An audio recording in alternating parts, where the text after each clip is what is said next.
Welcome to the HC Commodities Podcast, a podcast dedicated to the commodities sector and the people within it. I'm your host, Paul Chapman. This podcast is produced by HC Group, a global search firm dedicated to the commodities sector. Today we're talking coffee.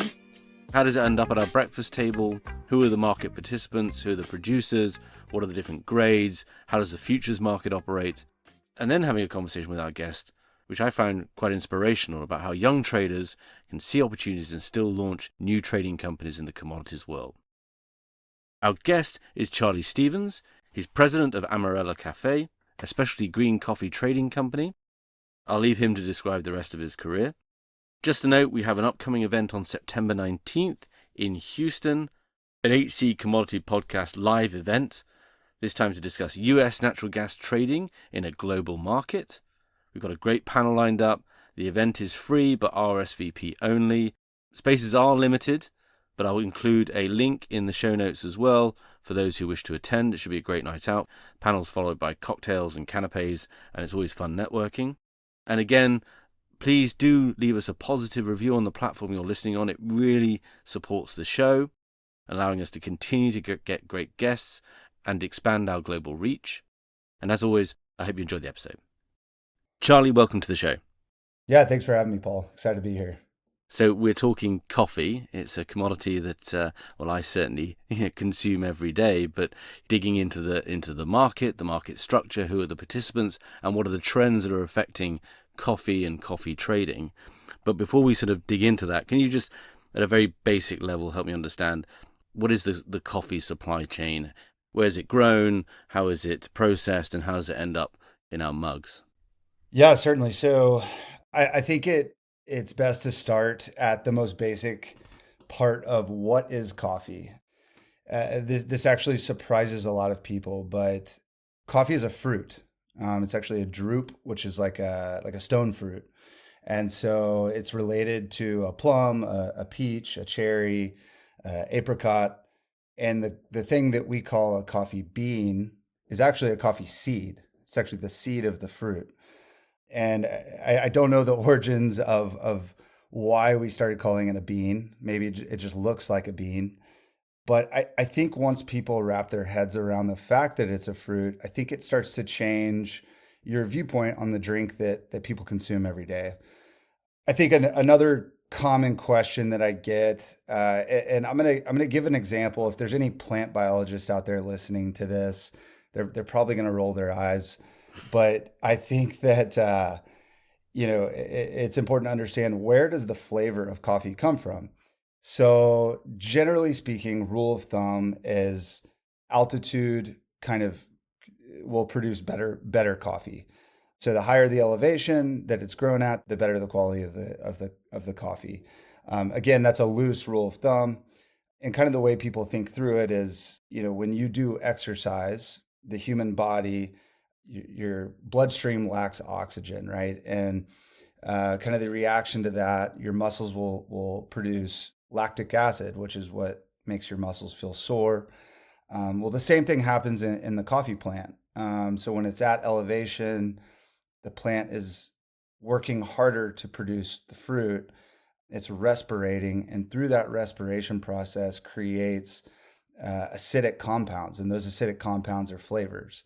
So when people go to a cafe and the barista says that this coffee tastes like blueberries and apricots, it's not some fluffy kind of crazy talk. It is actually scientific that there are acidic compounds that mimic that of a blueberry or that of an apricot. So I think that does kind of change people's mindset a little bit. And I wanted to mention that just to give some context around coffee as something that we all drink every day. One other thing that I want to mention on that I think is important is, when you go to a cafe, you often see different roast levels, right? You see a light, medium, dark roast. There's sort of a misconception that dark roasted coffee is a higher quality coffee, or it's stronger or something like that. And that really is not necessarily true.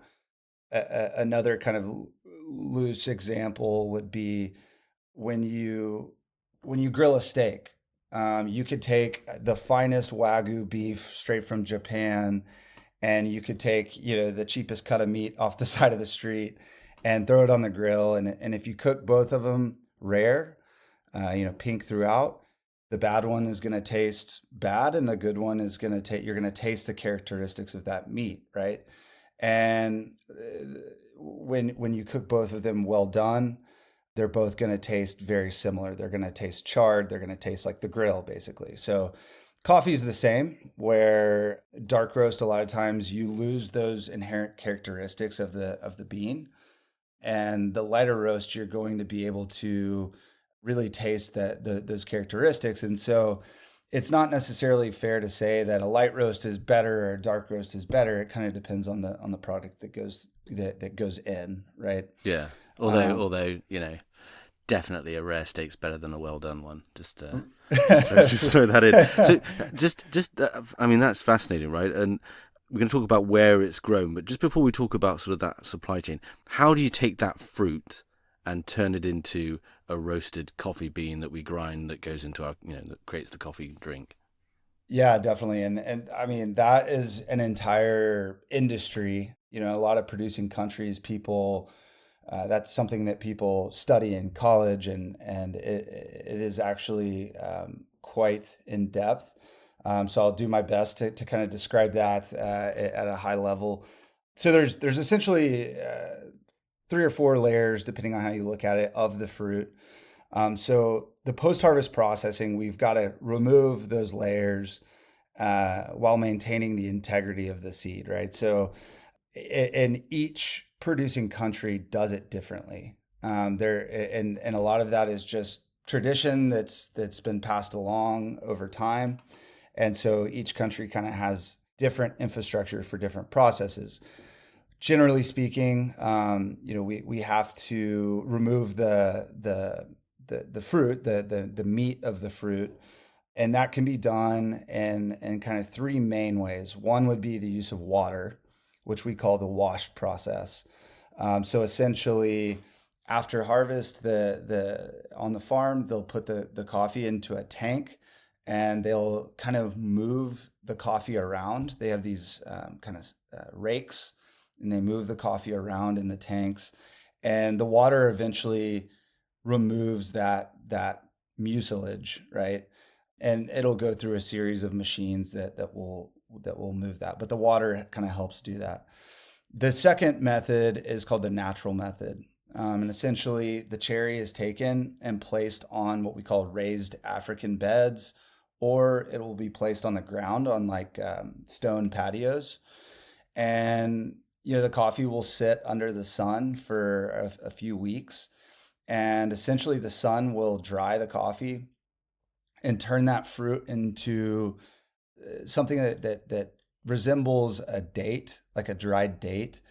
And once that's dried, it becomes very easy to remove that through a machine, right? Because it's hard, so you can just kind of crack that off.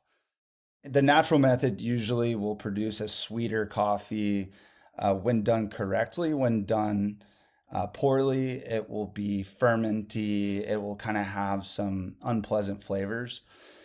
And I'd say that the third method is used to a much lesser extent, but definitely becoming more popular, is that there are different forms of fermentation. So they will put the coffee into tanks, and they will ferment the coffee. Sometimes they'll add different yeast. They'll introduce different yeast. They'll introduce different microorganisms. And those microorganisms essentially break down the sugars, and that removes the fruit from the seed. Those fermentations, again, when done well, can create some really wild, exotic flavors. And you have coffees that sometimes almost taste more like wine than they taste like coffee.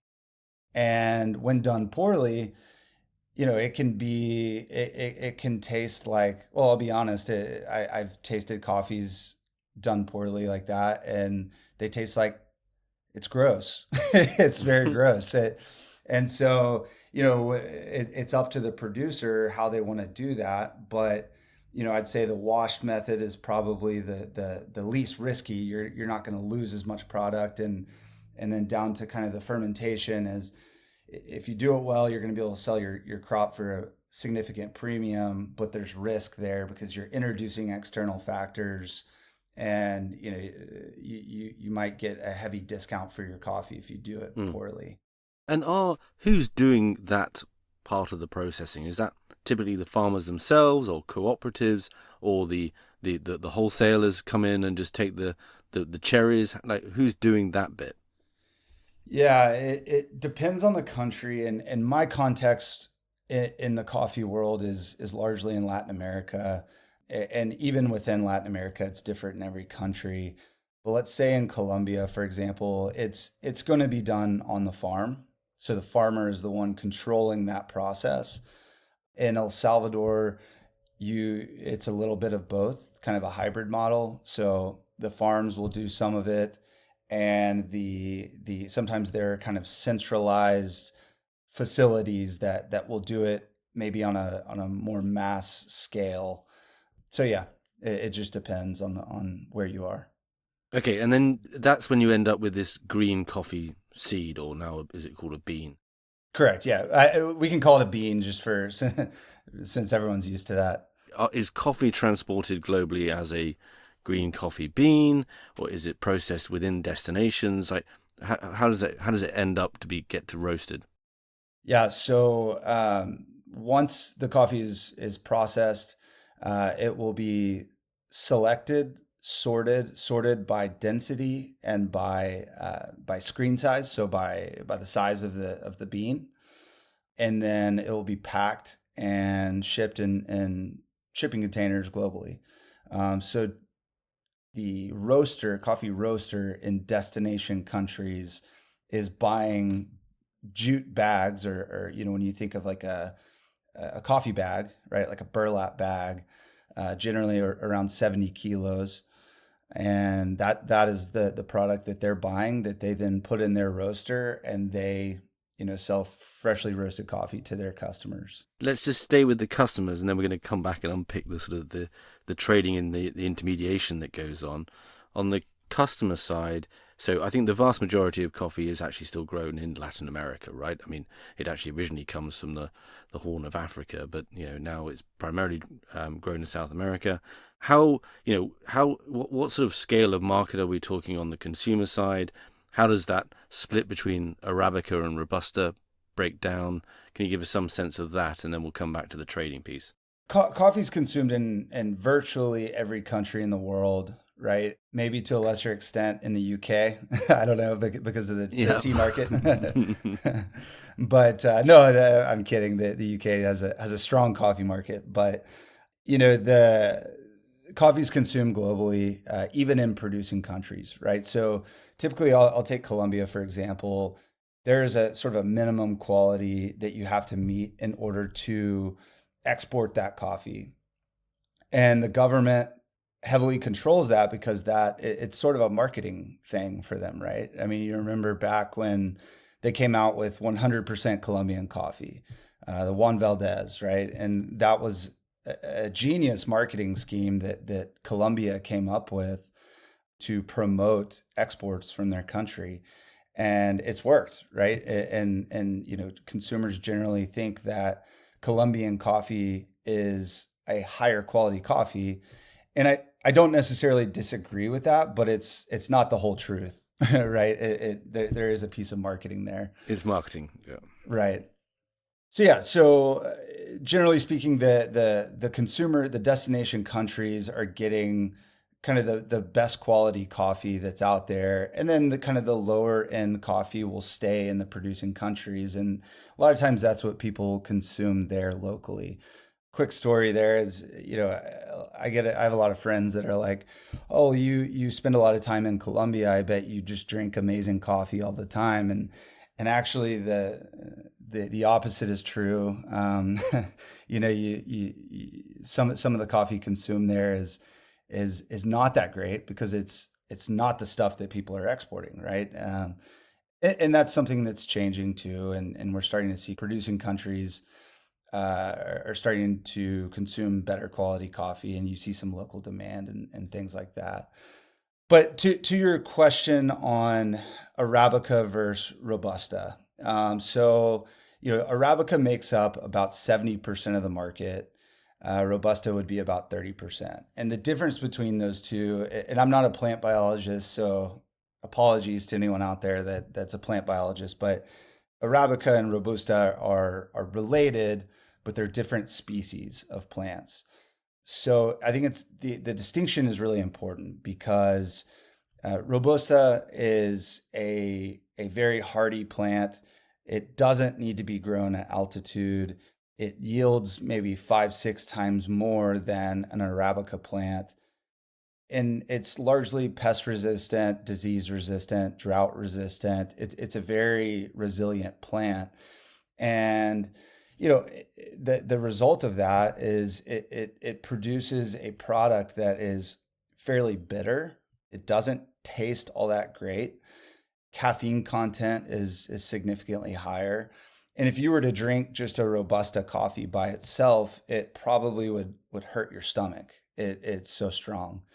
So Robusta globally is kind of used more in the flavoring markets. So to flavor ice cream, for example, or candies, things like that. It is also used, it is important to point out, the Italians use it as a base for their espresso blends, but it's not the whole thing. It's just a component of the blend.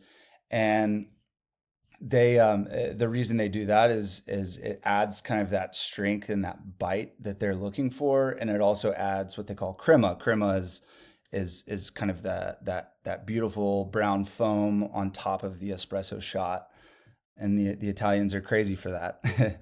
And so that is an important distinction. Oh, right. So when we're buying espresso coffee, it's not just actually how finely ground it is. It also probably has a different mixture or content of Robusta. Correct. Absolutely.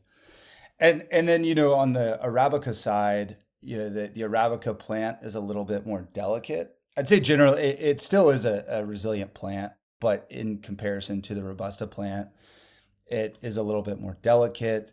It's susceptible to disease, to pests. It needs to be grown at altitude, and generally it is a good tasting drink. It produces sweeter flavors, and it's largely what you and I consume every day. I would say that the vast majority of people that drink coffee on a daily basis are drinking Arabica coffee. And Paul, one kind of further distinction there too is, in the Arabica market, like I said, represents about 70% of the total coffee produced in the world. There's a subsector where we operate, and that is the specialty coffee market, which is about 15% of the Arabica market is specialty grade.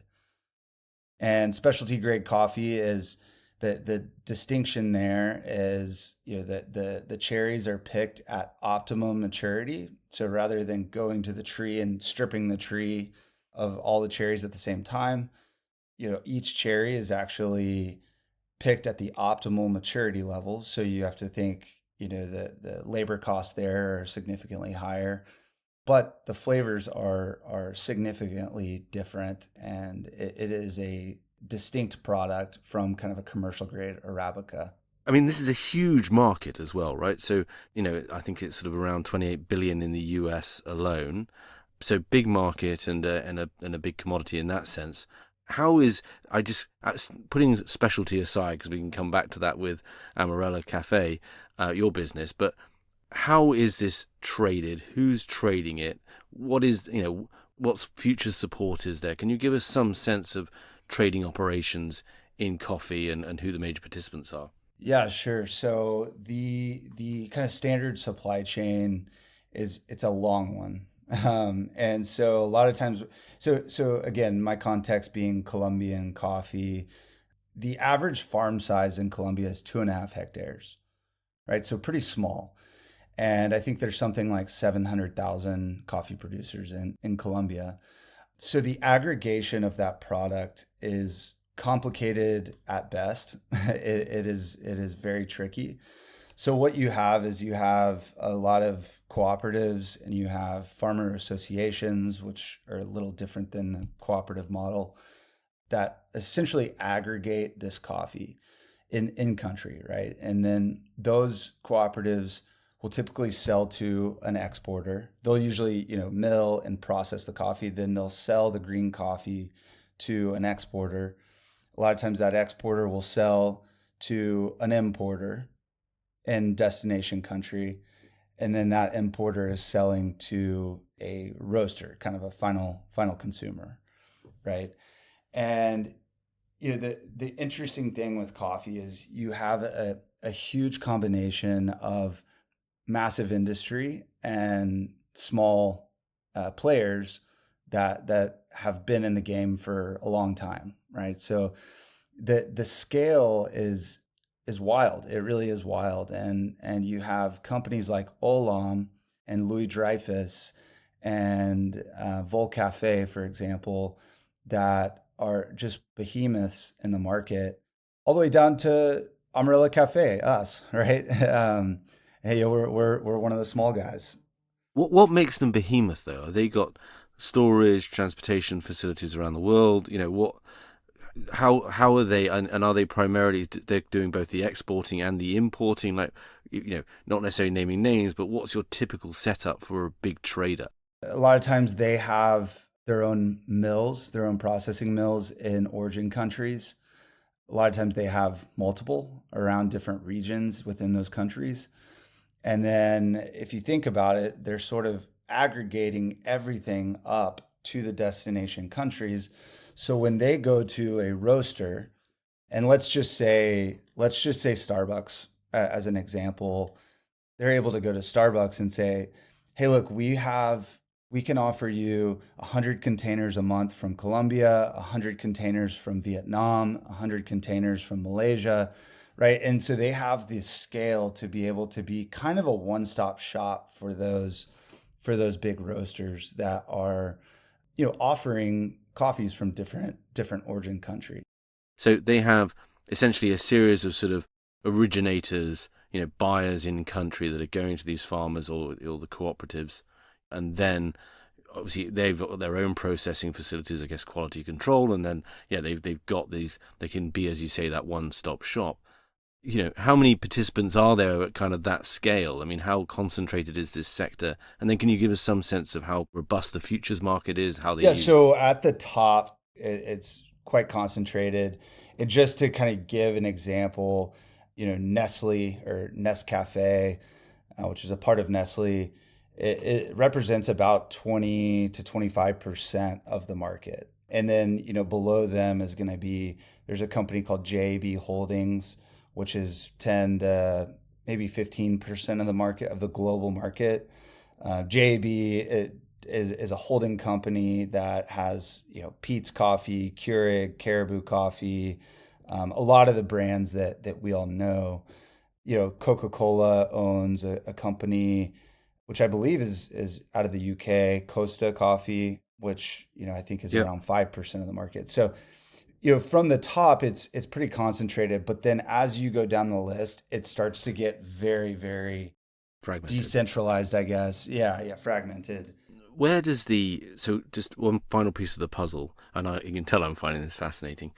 Where do futures sit in this? Sure. And I can speak more to the Arabica futures than the Robusta, but Robusta is traded on the exchange in London.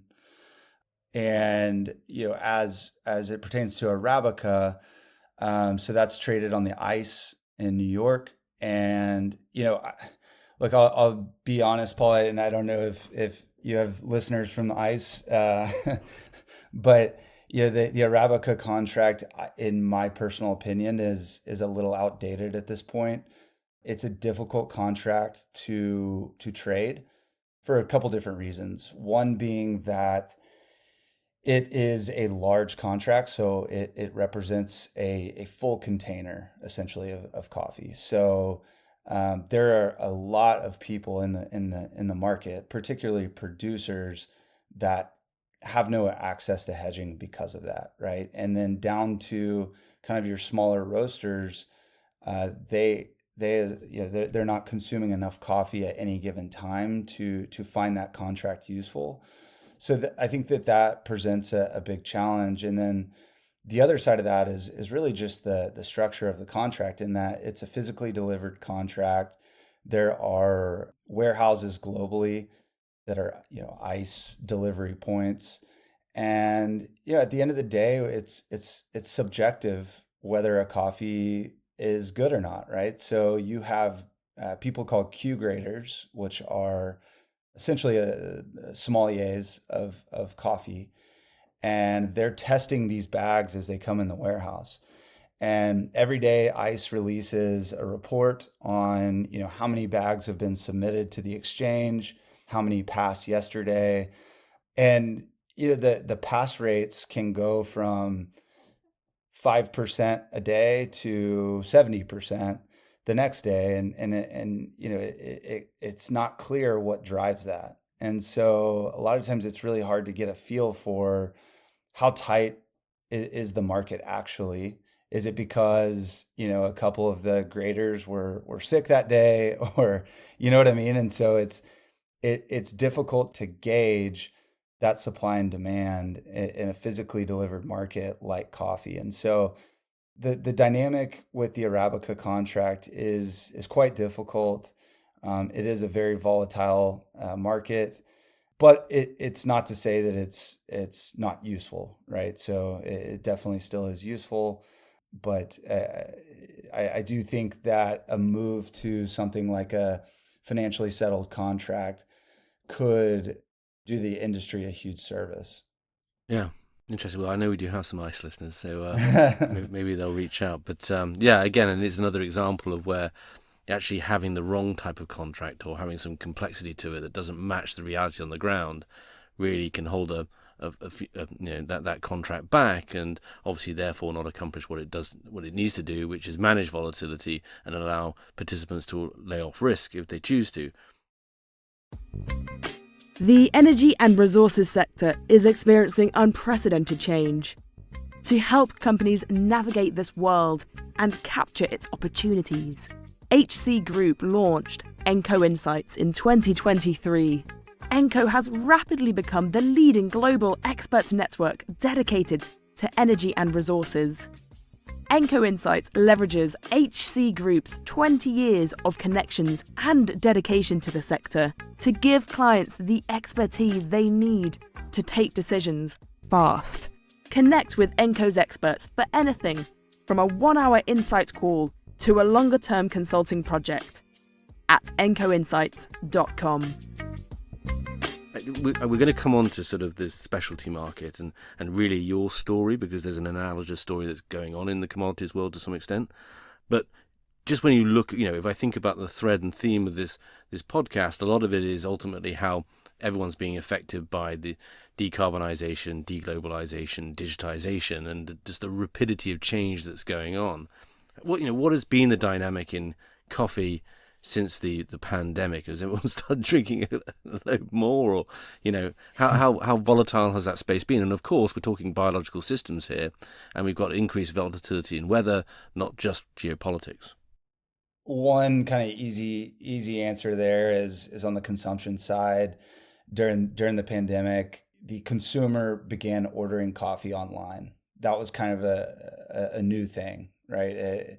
Historically, people have bought coffee when they go to the grocery store weekly or bi-weekly. And we saw a huge shift to people ordering coffee online, and they had more time on their hands. So people were buying Chemexes and all of their little coffee apparatuses in their houses. So they were exploring and trying new things. And so we saw a huge boom in e-commerce on the consumption side of coffee.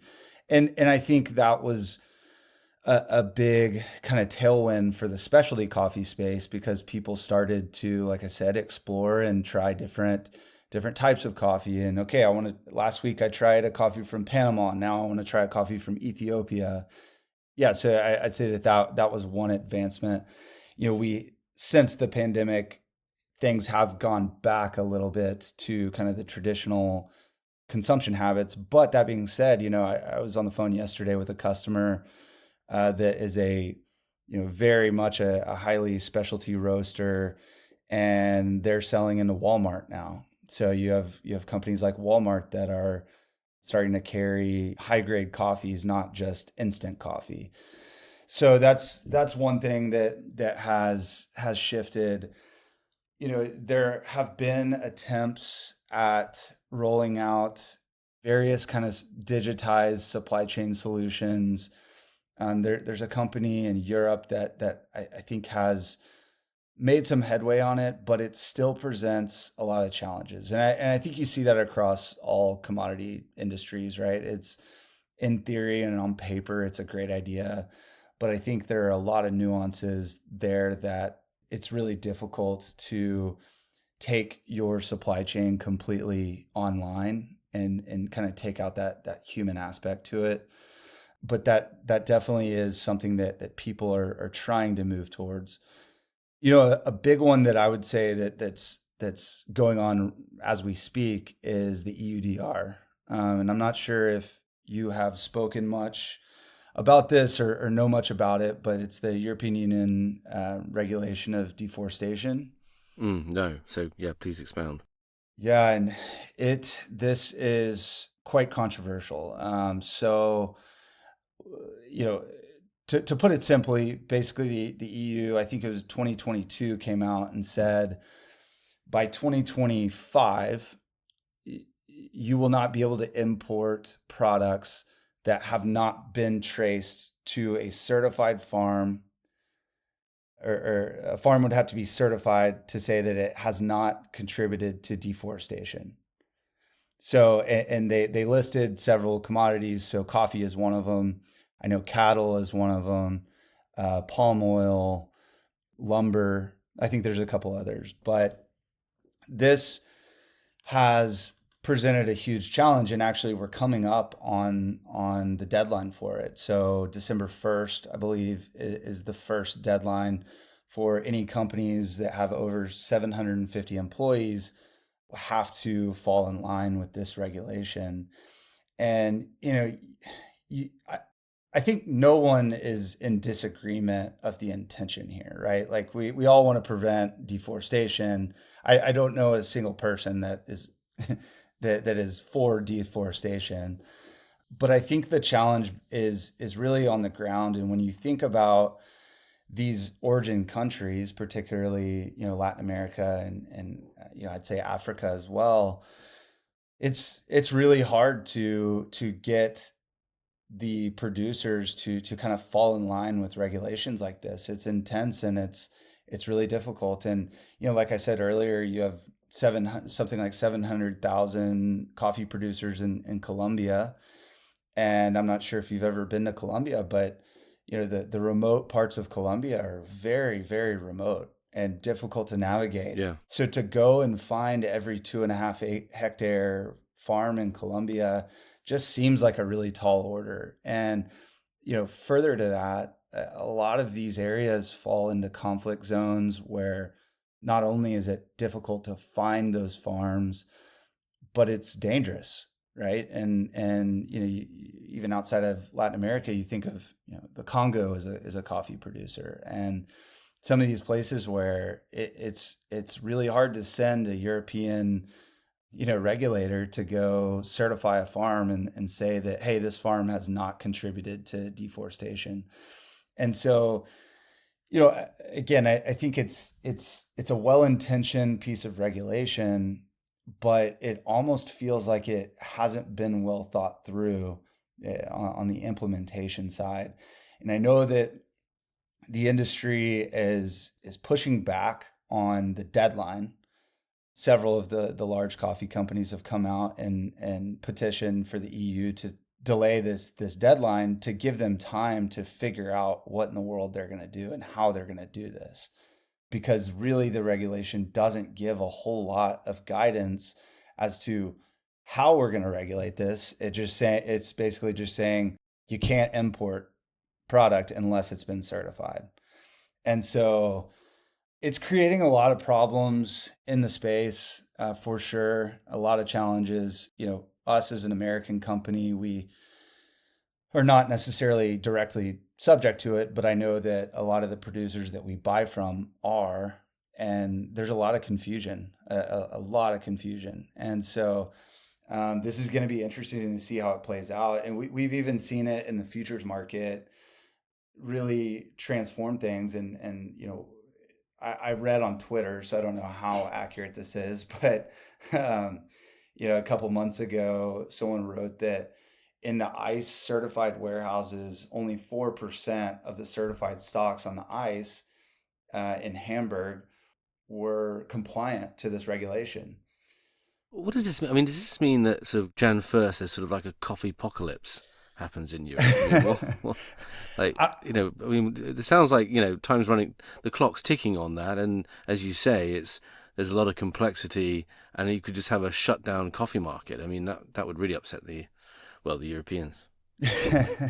Yeah, I mean, I think that's sort of the fear in the industry right now. And, I certainly don't want to come out here and be an alarmist and cause the people to freak out about where they're going to get their coffee. I think it's going to sort itself out. But I do think that if you're in the trade right now, this is a very it's very worrying, and I think a lot of the traders are concerned on how in the world they're going to navigate this. Yeah, and presumably, stockpiling right now, right? And that goes for for your own kitchen cabinets as well. Well, we'll track that one, and perhaps we can get you to comment when we get closer. Okay, so the final part to discuss, right, is Amarella Café, which is your specialty coffee trading business. And kind of, I guess what I'm kind of most fascinated about this in some ways is that we've had 15 years of concentration, plus in all the commodity markets, and that's a function of increased cost of financing, increased barriers to entry with regards to regulation, etc., and the assets required to get any kind of edge. But there is sort of this, there seems to be popping up one or two smaller companies, entrepreneur-led, who are leaning into more specialty or secondary commodities, ground nuts and cashew nut, where you don't have such transparency. It's more fragmented market. You don't have efficient futures and derivatives capabilities in those. And, it sort of seems to me like, I'd love to kind of just get a few minutes on your story, because I think it's kind of fascinating and inspirational to younger traders out there who are sort of thinking, well, how can I set up my own, Malt Rich or whatever it might be. Yeah, no, absolutely. So I definitely have had an interesting path into the world of coffee. So I'll start back real quick, because I think that it's sort of several kind of parallel stories running together. But I went to Texas Tech here in West Texas, and studied agricultural finance. And I will admit I was not the best student in the world. And the only thing in college that really caught my attention was Intro to Futures and Options, and just captured me. I was obsessed the second that I stepped foot in that classroom. And I like to say it kind of changed my life, and I loved it, every second of it. And my senior year of college, I was fortunate enough to study abroad in Brazil. And that was my first time to ever go to Latin America. And it just was eye-opening. I think if anyone's ever been to Brazil, or if you get the opportunity. Yeah, we have an office there, so I love it. Yeah, I mean, their scale of agriculture is amazing. And it is incredibly impressive. And so it just opened my eyes to what is out there, right? And so, fast forward, I got a job with Gavilon. I was a grain trader for them, and then moved over to the oil and gas side for a company. At the time, it was Mark West Energy, which is now Marathon Petroleum's natural gas liquids division. And we were selling tankers of propane, butane, and we were actually the first ones, or we were a part of kind of the initial push to ship ethane from the northeast of the US to northeast Europe to INEOS. And that was a really exciting project that I got to work on, and really great experience. But the thing that I got there was that it opened my eyes to the international markets and how everything is interconnected. And, I just continued down this path of this interconnectivity of commodity markets, and it ties directly to, our daily consumption habits, right? And that's something that just fascinated me, and I could never stop thinking about it, really. And so after that, I worked for a small startup in Denver, Colorado, where we made small little over-the-counter exchanges for kind of niche commodities, and again, kind of continued my exploration of different markets globally, and also got a pretty good understanding of how commodity markets, the futures markets and the derivative markets actually function, which was pretty intriguing.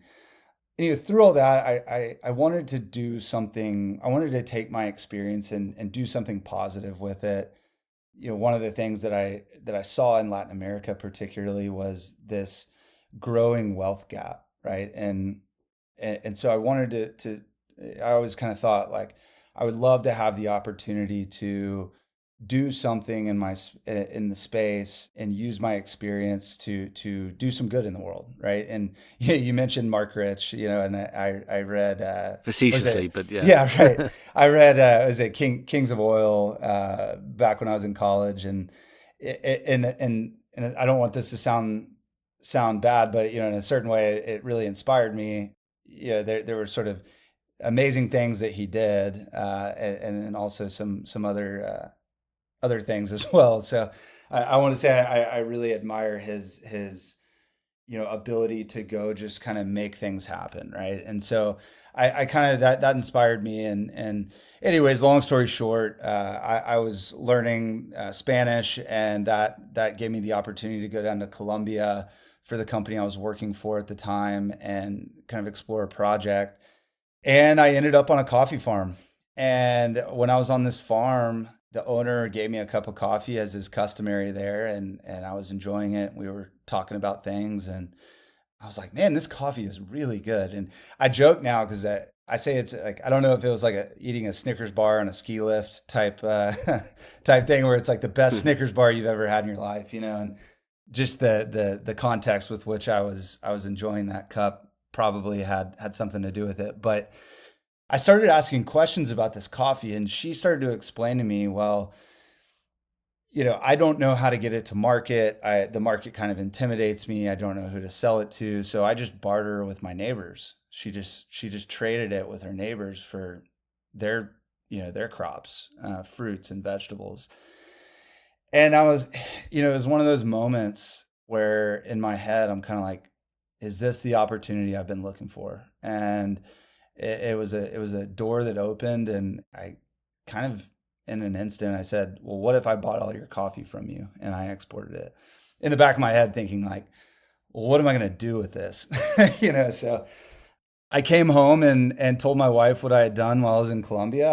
I had kind of accidentally started a coffee company, and luckily she was supportive of it. And after that, we had to figure out how to export the coffee. I knocked on all of the big traders' doors, right? And I explained what I wanted to do, and I really wanted to learn the process and understand where do all the pennies go, right? Like what is the all of the aspects that go into a landed cost of coffee. I wanted to understand that. And of course, none of them would help me out with that, right? and I knew that, but I figured it was worth a shot. And I found a small company called Amarella Café in Colombia. It was a brother and sister, Juan Carlos and Maria Angelica. And they ran kind of export services for people like myself. And I told them what I wanted to do, and they said, great. And we started working on it, and it took several months. but we got it done, and we exported the coffee successfully and brought it to the US. It was not a full container. I'll say that.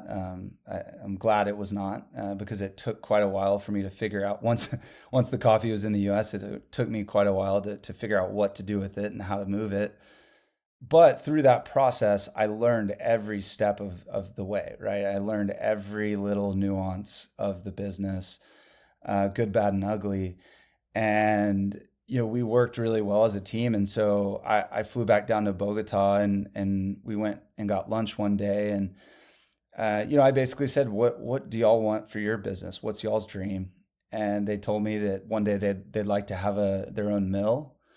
And I said, well, me too. What if I go raise some capital and we join our companies and let's build a mill? And that's what we did. So we did kind of a merger, if you will, of two very small companies. And I raised a little bit of money around that. And we built our mill. We placed our mill in Medellin, Colombia, partly due to just location. It's centrally located between the Pacific and the Caribbean. So we can export out of both coasts. Access to labor is great in Medellin, and it also happens to be a really, really fun town. So we settled on Medellin and built our mill. And our mill is very small in comparison to the giants, right? We are capable of doing about 2 containers a month, and that's big enough in the specialty space to be a significant player. But it's hard for us to compete on a commercial scale in the commodity coffee market with the guys like Olam and stuff like that. So we found our niche kind of in that specialty coffee space, and particularly providing services that traders typically provide to these roasters. And we found a gap there because the specialty coffee space is generally driven by what we call the cupping table. So, people were going and buying based on the flavor notes that they found, but there were no sort of risk management help. There was no help with the logistics, no help with understanding what's going on in the coffee market and how can we protect ourselves if prices were to go through the roof or if there's extreme volatility. So I kind of took that trading background and applied it to this niche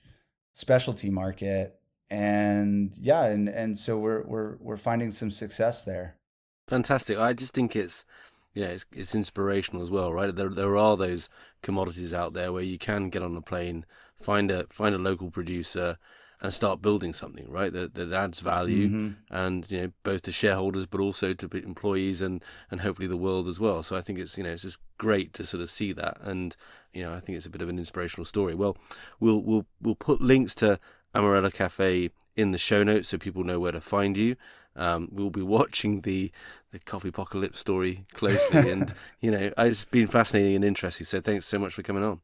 Yeah, thanks for having me. This is great. And Paul, I want to say I love the podcast. I've been listening to it for a while, and a lot of the people that you have on are amazing. I'm sitting here on my desk looking at a stack of Jonathan Kingsman books, and he's someone that I certainly look up to, and so it's an honor to be. I expect you're going to get a call to be in his next book. So he loves these kind of stories, but.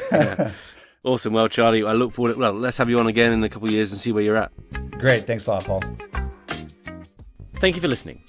To find out more about HC Group, our global offices, and our expertise in search within the commodities sector, please visit www.hcgroup.global.